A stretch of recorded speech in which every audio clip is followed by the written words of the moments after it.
Hi అండి, నేను మరల మంచి టాపిక్తో మీ ముందుకు వచ్చానండి. నేను చెప్పబోయే topic lady Amitabh, lady super star గా పిలువబడుతున్న హీరోయిన్ విజయశాంతి గురించి. తెలుగు సినీ పరిశ్రమలో హీరోలకు మాత్రమే కాదు, హీరోయిన్స్ కూడా మాస్ ఫాలోయింగ్ ఉంటుందని నిరూపించిన heroine Vijayashanti. Lady super star గా పిలువబడే ఈమె జీవితంలో మాత్రం చాలా ఒడిదుడుకులను ఎదుర్కొన్నారు. ఎందుకంటే 15 సంవత్సరాల వయసులోనే తన తల్లిదండ్రులిద్దరినీ కోల్పోయింది. అయినా కృంగిపోకుండా ధైర్యంగా అంత చిన్న వయసులోనే తన కాళ్ళ మీద తానే నిలబడి 5,000 రూపాయల నుండి ₹1,00,00,000 రెమ్యునరేషన్ తీసుకునే స్థాయికి ఎదిగారు విజయశాంతి. ఒక దశలో టాప్ హీరోలైన చిరంజీవి, బాలకృష్ణ, నాగార్జున, సుమన్, వెంకటేష్ వంటి స్టార్ హీరోలతో సమానంగా పోస్టర్లపై ఆమె పేరు కనిపించేది. సినిమాల సక్సెస్ తర్వాత రాజకీయాలకు వచ్చి తనదైన ముద్ర వేసిన అరుదైన నటీమణుల్లో విజయశాంతి ఒకరు. అయితే ఈ విజయశాంతి ఎవరు?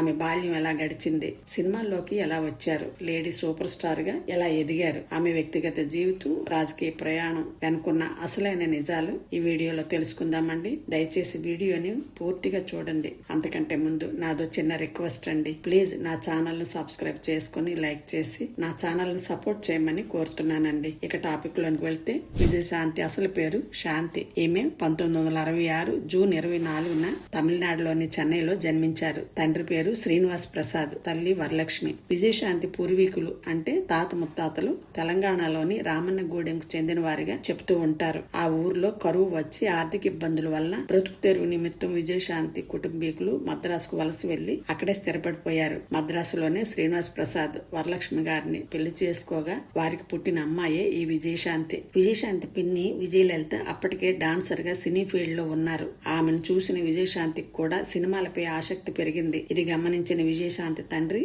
సినిమాల్లో యాక్ట్ చేయించాలని ఒక ఫోటో షూట్ చేయించి ఫోటోస్ ను పట్టుకొని సినిమా ఛాన్సుల కోసం ప్రయత్నాలు మొదలు పెట్టారు. అయితే విజయశాంతి సినిమాల మీద ఉన్న ఇంట్రెస్ట్ వలన పెద్దగా చదువుకోలేకపోయారట. తను 10th క్లాస్ వరకు చెన్నైలోనే చదువుకున్నారు. తన తండ్రి సినిమా అవకాశాల కోసం ప్రయత్నాలు చేస్తున్న సమయంలోనే భారతీరాజా అప్పట్లో టీనేజ్ అమ్మాయిల్ని హీరోయిన్స్ గా సెలెక్ట్ చేసుకునేవారట. అలా వచ్చిన వారిలో రాధా, రాధిక, శ్రీదేవి, అంబిక ఇలా చాలా మంది హీరోయిన్సే ఉన్నారు. డైరెక్టర్ భారతీరాజా తను తీసే తమిళ సినిమా కోసం విజయశాంతిని సెలెక్ట్ చేసి కలుక్కుల ఈరం అనే తమిళ సినిమాలో విజయశాంతికి అవకాశం ఇచ్చారు. ఈ సినిమా చేసినప్పుడే శాంతిగా ఉన్న ఆమె పేరును విజయశాంతిగా మార్చడం జరిగింది. ఈ సినిమా ఓకే టాకును తెచ్చుకుంది. దీని తర్వాత విజయ నిర్మల గారి డైరెక్షన్ లో కృష్ణ గారి హీరోగా విజయశాంతి హీరోయిన్ గా కిలాడి కృష్ణుడు అనే సినిమాను తీయటం జరిగింది. ఈ సినిమా అంతగా ఆడలేదు. తర్వాత ఎన్టీఆర్ తో సత్యం శివం సినిమాలో చిన్న పాత్ర చేసింది విజయశాంతి. ఇలా 15 సినిమాల వరకు చేసినా తగినంత గుర్తింపు రాలేదు. వీటి తర్వాత గ్లామర్ పాత్రలు చేయటం మొదలు పెట్టారు. ఇలా సినిమాలు చేస్తున్న సమయంలోనే తన తండ్రి మరణించటం జరిగింది. తండ్రి మరణించిన 1 year కే తన తల్లి కూడా మరణించారు. తల్లిదండ్రులిద్దరూ ఒకేసారి మరణించడం వలన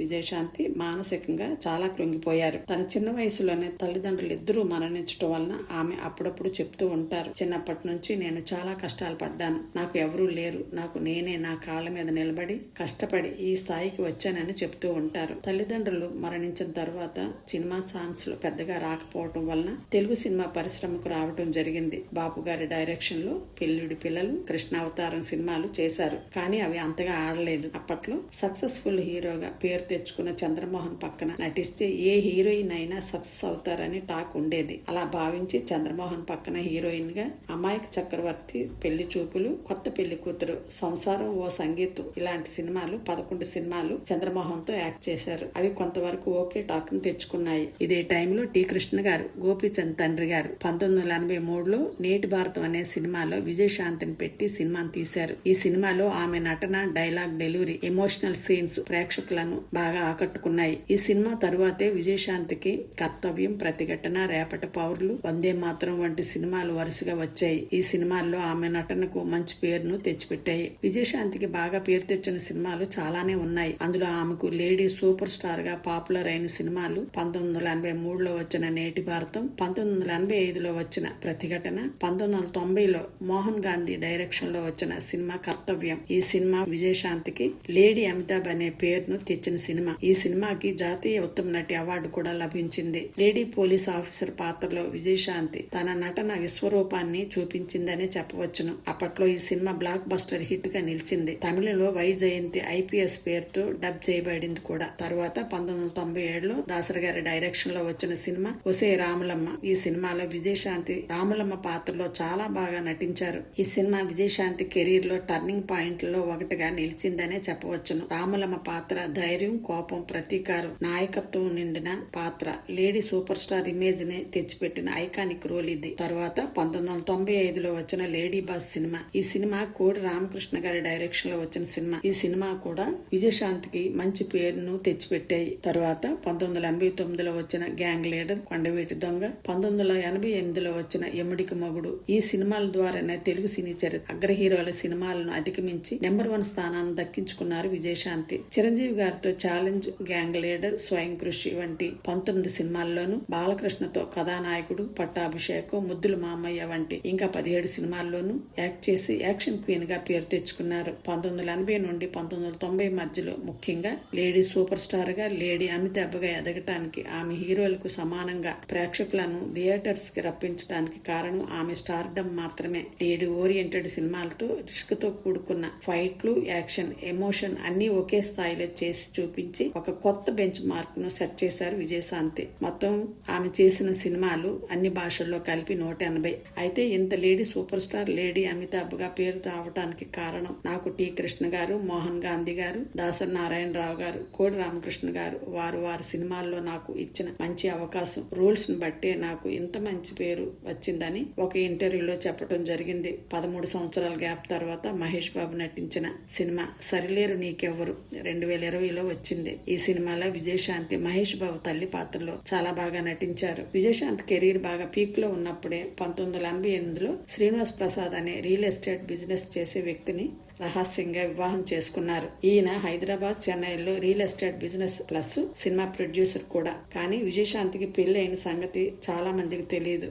ఎందుకంటే వారి వ్యక్తిగత జీవితం గురించి చెప్పుకోవటానికి ఇష్టపడనని ఆమె చెప్పడం జరిగింది. అందుకే మీడియాకు దూరంగా ఉండటానికి ప్రయత్నిస్తుంటారు. సినిమాల్లో భారీ స్థాయిలో విజయాన్ని సాధించిన ఆమె రాజకీయాల్లోనికి వచ్చారు. 1999లో బీజేపీలో చేరారు. తర్వాత తెలంగాణ ఉద్యమం జోరందుకున్న సమయంలో సొంతంగా తల్లి తెలంగాణ పార్టీని స్థాపించి కేసీఆర్ తర్వాత ఆమె అన్నట్టుగా తెలంగాణ రాష్ట్ర ఉద్యమంలో పాల్గొన్నారు. తర్వాత పార్టీని నడపలేక 2005లో ఇప్పుడు BRS, అప్పుడు TRS పార్టీ తల్లి తెలంగాణ పార్టీని విలీనం చేశారు. తర్వాత మెదక్ ఎంపీగా గెలిచారు. దీని తర్వాత మనస్పర్ధలు రావటం వలన 2011లో ఎంపీ పదవికి TRS కి రాజీనామా చేసి కాంగ్రెస్ లో చేరారు. కాంగ్రెస్ లో చేరిన తర్వాత ఎలక్షన్స్ లో మెదక్ ఎమ్మెల్యేగా పోటీ చేసి ఓడిపోయారు. కాంగ్రెస్ లో తనకు అంత ఇంపార్టెన్స్ లేదనుకొని 2020లో మరలా బీజేపీలో చేరారు. అక్కడ కూడా ఎక్కువ కాలం ఉండలేక 2023లో బీజేపీ నుండి మరలా కాంగ్రెస్ లో చేరి ప్రస్తుతం ఆమె ఎమ్మెల్సీ, శాసన మండలి సభ్యురాలుగా యాక్టివ్ రోల్ పోషిస్తున్నారు. విజయశాంతి గారి గురించి చెప్పుకోవాలంటే